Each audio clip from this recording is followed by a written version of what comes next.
Welcome to McPlum, simple solutions served daily. You start by disconnecting the battery negative terminal and wait 1 minute to prevent airbag or module faults. Next, remove the door pull and window switch panel. You'll expose 3 Torx screws holding the trim. Use a plastic trim tool to pry carefully. This prevents broken clips and paint chips. Once done, peel the vapor barrier away slowly to access the inner door. Make sure to keep screws organized so reassembly is straightforward and efficient.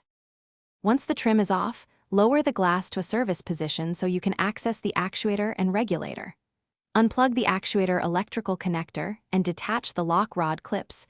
These are fragile, so use small pliers and a steady hand.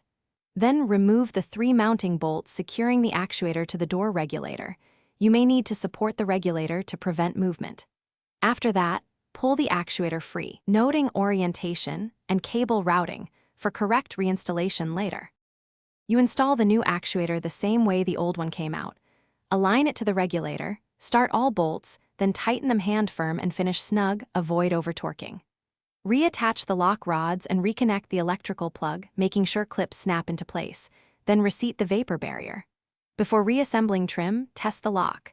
Use the key, remote, and interior switch to cycle it several times so you confirm operation.